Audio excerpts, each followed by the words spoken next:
There's a moment almost every woman knows. Your phone is silent, his name doesn't appear. You tell yourself you won't check this time.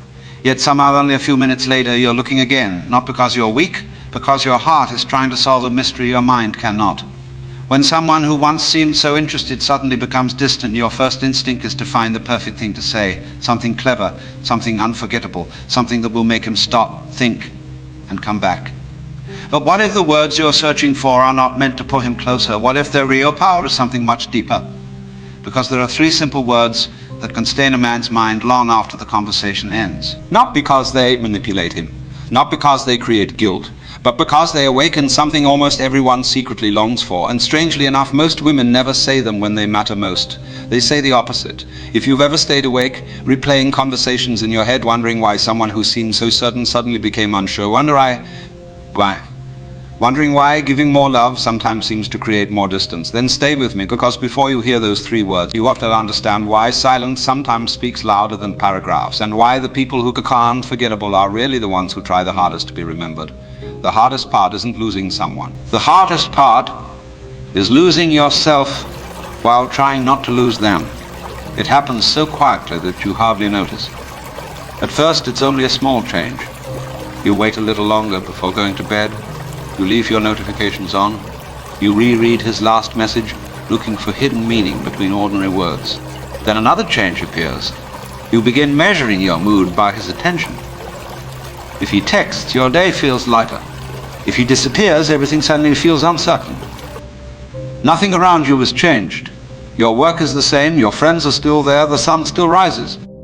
Yet one person's inconsistency somehow begins deciding the emotional weather inside your heart. Most women blame themselves for this. I've become too attached. I'm overthinking. I'm ruining everything. But here's what almost nobody realizes: the mind hates unfinished stories. It doesn't simply crave love, it craves certainty. When someone is predictable, your nervous system relaxes. When someone becomes unpredictable, your imagination starts filling every empty space with questions. Did I say something wrong? Is he losing interest? Is there someone else? Should I text first? Should I wait? Should I pretend I don't care? None of those questions are really about him. They're about your need to feel emotionally safe again. And that's why chasing almost never works. Because chasing isn't usually driven by love, it's driven by discomfort. You're not running toward the person. You're running away from uncertainty. That changes everything. Think about a time you misplaced something valuable. Maybe your keys, maybe your wallet, maybe a ring. At first you look calmly, then you can't find it. Suddenly your heartbeat changes, your breathing becomes faster, your thoughts scatter. You search everywhere, not because the object became more valuable, because your brain suddenly sees uncertainty as danger. Relationships can trigger that exact feeling. The moment emotional certainty disappears, the heart starts searching desperately for answers. And desperation has a strange way of disguising itself as affection. It says, I just miss him. I just want clarity. I just want one conversation. Sometimes that's true. Sometimes it's fear wearing love's clothing. There is a difference, a very important difference. Love says, I hope we can understand each other. Fear says, I need this uncertainty to end. Love breathes, fear rushes. Love observes, fear reacts. Love respects silence, fear tries to fill every pause. Most people never notice which one is speaking. Imagine a woman named Emma. Nothing extraordinary about her. She has a good job, she laughs easily, she cares deeply. She meets someone who seems different. The conversations flow naturally. He remembers little details. He asks thoughtful questions. He makes future plans without hesitation. For the first time in years, she lets herself believe this could become something real. Then one week, everything shifts. Replies become shorter. Plans become vague. The warmth slowly cools. Emma notices immediately, but she says nothing. At least not at first. Instead, she studies every interaction. She rereads old messages. She compares today's words with last month's words. She asks her closest friend, do you think he's losing interest? Her friend doesn't know. Neither does Emma, but her imagination certainly does. It begins writing stories. Maybe he's stressed. Maybe he's testing me. Maybe I should surprise him. Maybe I should give him space. Maybe I waited too long. Maybe I replied too fast. Notice something. None of those thoughts are happening in reality. They're happening inside uncertainty. And uncertainty is one of the most creative storytellers you will ever meet. It can turn one delayed text into an entire imagined future. It can convince you that silence contains hidden messages. It can make you forget everything someone consistently showed you because your attention becomes trapped by what they didn't do today. The strange part is, the more uncertain you become, the less like yourself you act. You start editing your personality. You delete messages before sending them. You rehearse conversations that never happen. You become careful instead of authentic. You stop asking, what do I genuinely feel? And start asking, what response will keep him interested? Without realizing it, you've handed someone else the pen that writes your emotional story. But here's something surprising. People rarely stay in our minds because they said something perfect. They stay because they made us feel something unfinished. Think about conversations you've never forgotten. Were they the longest? Probably not. Were they the funniest? Not always. Many unforgettable moments are astonishingly simple. A look, a pause, a sentence, spoken with complete sincerity. The reason is fascinating. The human heart remembers emotional honesty more vividly than polished performance. When someone speaks without trying to control the outcome, their words carry a different weight. There is no pressure inside them. No hidden bargain, no invisible contract that says, I said this, now please respond the way I hope. That freedom becomes memorable, because genuine peace is rare, and people notice rare things. Years ago, an elderly gardener was asked why visitors always remembered walking through his garden. They expected him to mention the flowers, or the design, or the colors. Instead, he smiled and said, they remember how slowly they were able to walk. At first, that answer sounds strange, but think about it. Most places rush us. Most conversations rush us. Most relationships rush us. Respond, decide, explain, fix, impress, convince. The garden invited people to slow down. And because they slowed down, though he seemed the neatest beauty they normally miss. The same thing happens in human connection. Someone who carries calm into a conversation creates space for the other person to actually feel, not react, feel. That kind of presence cannot be faked. It comes from someone who no longer believes they must earn attention every minute. Imagine how different every relationship would become if your goal stopped being, how do I make him think about me, and became, how do I remain fully myself, whether he thinks about me today or not. One question creates anxiety, the other creates freedom. Ironically, freedom is far more unforgettable. Most women believe attraction grows through saying more. More explanation, more reassurance, more effort. More availability sometimes, but not always, because attention is not the same as emotional impact. Someone can receive 100 messages and remember none of them, then hear one quiet sentence and think about it for days. Why? Because emotional significance isn't measured by length, it's measured by truth. Truth has a stillness to it. It doesn't chase agreement, it doesn't beg to be believed, it simply exists. And people rarely forget someone who speaks from that place. This is why confidence often sounds softer than insecurity. Insecurity raises its voice, confidence lowers it. Insecurity explains itself repeatedly. Confidence trusts that honesty doesn't need decoration. That's not about pretending to be mysterious. It's about becoming emotionally settled. There's a difference. Pretending to be unavailable is exhausting. Actually feeling complete is peaceful. One is strategy, the other is transformation. And human beings are remarkably good at sensing the difference, even if they can't explain it. So before we ever arrive at those three words, there is something even more important you need to see. Because if those words come from fear, they lose their power. If they come from performance, they become forgettable. But when they come from genuine self-respect, they don't simply change the conversation, they change the emotional atmosphere itself. And what happens next surprises almost everyone. Because the moment you stop speaking from the fear of being forgotten, you begin saying the kinds of things people never forget. There is another truth that almost nobody talks about. When we think someone is slipping away, we assume the distance is happening between two people. But often the first distance appears somewhere else. It appears between you and yourself. You stop trusting your own instincts. You stop believing what you clearly saw. Instead, you begin negotiating with reality. He probably didn't mean it. Maybe I'm expecting too much. I'm sure he'll explain. There's nothing wrong with giving someone grace. Healthy relationships need grace. But grace becomes dangerous when it replaces honesty. Because every time you ignore your own feelings to protect someone else's comfort, a quiet message forms inside you. My feelings can wait. At first that seems harmless. Then it becomes a habit, and habits slowly become identities. One day you wake up realizing you have become incredibly skilled at understanding everyone else's emotions, except your own. That is exhausting. Not because loving people is exhausting, but because abandoning yourself always is. The strange part is that many women don't even notice when it begins. They think they're being patient, understanding, supportive, kind, and often they are. Those qualities are beautiful. The problem is not kindness. The problem is forgetting that kindness belongs to you too. Imagine carrying a candle through a dark room. Its purpose is to bring light, but if you tilt it too far toward everyone else, eventually the wax burns your own hand. Love works the same way. Giving is beautiful. Burning yourself is not. Real love should warm you. It should not slowly consume you. There is a question that quietly changes everything. Instead of asking, how do I make him miss me? Ask, who am I becoming while waiting for him? Sit with that for a moment, because waiting changes people.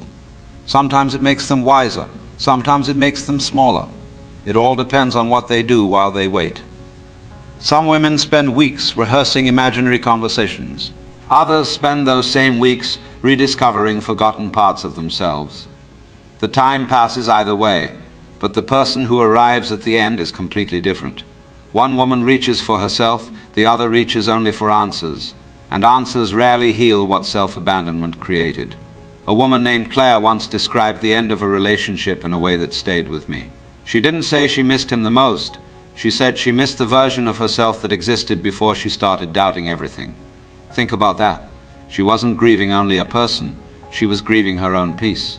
She remembered laughing without checking her phone, making plans without wondering if someone would cancel, reading the book without stopping every 5 minutes to see if a message had arrived. Somewhere along the way, love had quietly become surveillance, not of him, of herself. Every smile, every word, every pause, every text, everything had to be analyzed. Living that way slowly convinces the nervous system that love is something you monitor. But healthy love doesn't ask you to become a detective. It asks you to become present. That difference changes the entire experience. Most people believe attraction is built by saying the perfect thing, yet some of the deepest connections begin when someone simply feels emotionally safe beside you. Safety is strangely misunderstood. Many think safety means certainty. It doesn't. Safety means honesty.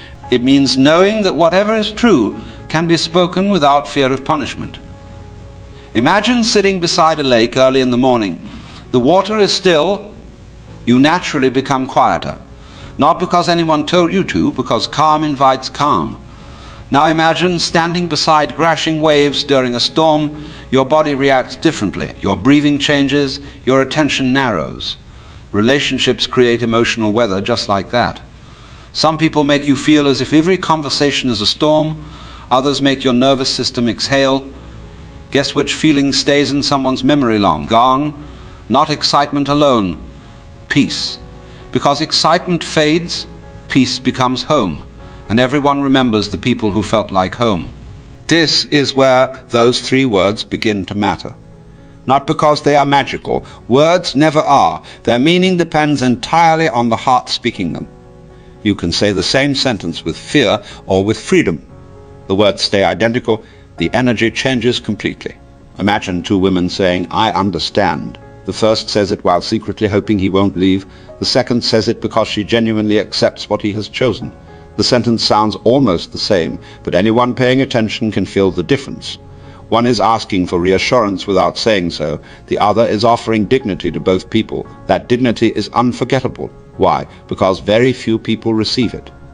Most conversations become negotiations. If I explain enough, if I apologize enough, if I prove enough, maybe then love will stay. But real connection cannot grow inside negotiations forever. Eventually someone becomes tired. Not because they stopped caring, because they stopped breathing.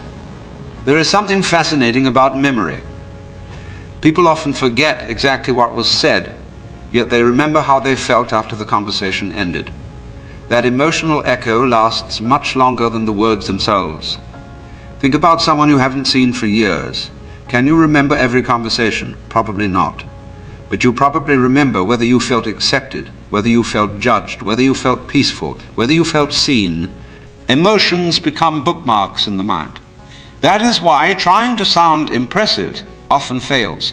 People are not looking for perfection. They are looking for emotional truth, even if they don't realize it, especially if they don't realize it. Now, imagine this scene. A man has slowly become distant. The conversations aren't what they used to be. You can feel it.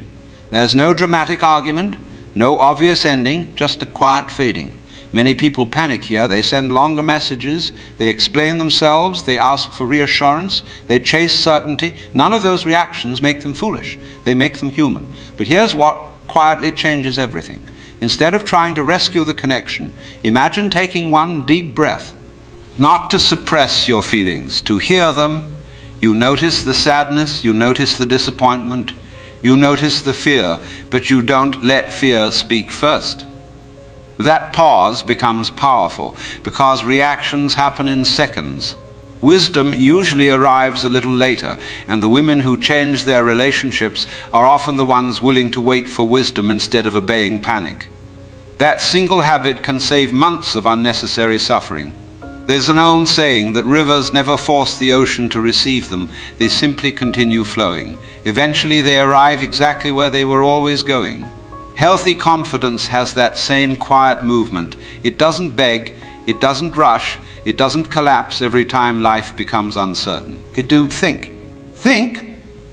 It keeps flowing, not because it knows the outcome, because it knows itself. Self-respect is often mistaken for emotional distance. It isn't. Self-respect still loves deeply, still cries, still hopes, still feels heartbreak. The difference is this: it refuses to disappear in order to be chosen. That changes every relationship, including the one you have with yourself. Have you ever noticed how children ask honest questions? They don't spend 20 minutes deciding how to sound interesting. They simply speak. Somewhere in adulthood we lose that. We begin editing every sentence, trying to predict every reaction, trying to avoid every misunderstanding, trying to protect ourselves from rejection. Ironically, all that protection slowly hides the very person someone could have loved. Authenticity always feels risky. Performance feels safer, until you realize performance is impossible to maintain forever. Eventually, the real you asks to breathe, and when she finally does, she often wonders why she stayed silent for so long. This leads us to something unexpected. The 3 words you've been waiting for are not powerful because they make someone chase you. They are powerful because they reveal some rare emotional security. Imagine a conversation reaching its natural ending. No accusations, no games, no hidden test, just honesty. You look at someone with genuine warmth and say, "I understand you," not as surrender, not as defeat. Not because you agree with every choice they made, but because you refuse to fight reality. Those 3 words carry extraordinary weight. I understand you. Think about how rarely people hear them without conditions attached. Usually those words secretly mean, "I understand you, but now please understand me," or "I understand you, but I still need you to change." True understanding asks for nothing in return. It simply acknowledges another person's experience. Paradoxically, that kind of acceptance often becomes unforgettable because it removes pressure. And pressure is one of the fastest ways to make people emotionally retreat. When someone no longer feels forced to defend themselves, their mind often returns to the person who offered that freedom, not because they were manipulated, because they experienced something uncommon: respect. And respect has a way of lingering long after the conversation is over. But there is one final piece that most people miss. Those words are not really a gift for him. They are first a gift for you. Because the moment you can honestly say, "I understand you," without abandoning yourself, blaming yourself, or shrinking yourself, you stop carrying the battle that was quietly exhausting your heart. You make peace with reality. And something remarkable begins to happen. The energy that was once spent chasing answers slowly returns to you. You sleep better, you laugh more easily, You notice the world again. You stop waiting for one person to decide whether you deserve peace. And when that shift happens, people notice. Not because you've become louder, but because you've become lighter. There is something deeply attractive about someone who is no longer fighting themselves. And that is where the real transformation begins. There comes a quiet moment in every healing journey when you realize something that once terrified you no longer has the same power. It doesn't happen all at once. There is no dramatic sunrise, no perfect morning where every fear disappears. Instead, it arrives almost unnoticed. One day you wake up and the first thing you think about is your own life instead of his last message. You make coffee without checking your phone. You laugh at something a friend says. You finish a book. You go for a walk. And halfway through the day, you suddenly realize, I haven't been waiting. That moment is much bigger than it seems. Because waiting was never just about him. It was about believing your peace depended on someone else's decision. The day that belief begins to fade is the day you quietly reclaim your life. Many women think healing means forgetting someone. It doesn't. You may remember them from years. You may still smile when a certain song plays. You may still wish them well. Healing is not the absence of memory. It is the absence of emotional captivity. The memory stays, the chains disappear. That is freedom. And freedom has a beautiful way of changing every relationship that comes after it. Because once you've learned that your value doesn't rise and fall with another person's attention, you stop asking people to complete you. You simply invite them to walk beside you. That changes everything. Imagine meeting someone new from this place, not from loneliness, not from fear, not from the desperate hope that they will finally prove you're enough, but from quiet abundance. The conversation feels different. You listen more, you laugh more naturally, you stop trying to impress, you stop rehearsing your next sentence while they are still talking. You become curious instead of anxious, present instead of preoccupied. There is an ease in people who are no longer trying to earn love. And that ease is magnetic, not because it is a strategy, because it is peace. People often ask what confidence looks like. They expect confidence to be loud, to fill every room, to always know exactly what to say. But real confidence is surprisingly gentle.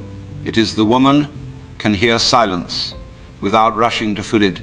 The woman who can hear no without believing it defines her worth. The woman who can love deeply without losing herself in the process. That kind of confidence doesn't demand attention. It naturally attracts respect. And respect is a much stronger foundation than constant validation. There is another misunderstanding that keeps many hearts trapped. Some believe that if a man thinks about them all day, they have won. But think about that carefully. Is being unforgettable really the goal? Or is being genuinely loved the goal? Those are not always the same thing. Someone can think about you because they feel guilty, because they are confused, because they regret something, because they miss what they lost. None of those thoughts guarantee a healthy relationship. Real love is not measured by how often someone thinks about you. It is measured by how consistently they choose you, by how honestly they communicate, by how safely you can both be yourselves. That realization removes an enormous weight from your shoulders, because suddenly you stop chasing thoughts and start recognizing actions. Actions tell the truth. Words reveal intentions. Consistency reveals character. When those three things align, relationships become much simpler, not perfect, but honest. And honesty is where peace begins. Perhaps the most unexpected lesson is this: sometimes the person who changes the most is not the one who walked away, it is the one who stayed behind and decided to grow instead of harden. Pain gives every heart a choice: become more guarded or become more grounded.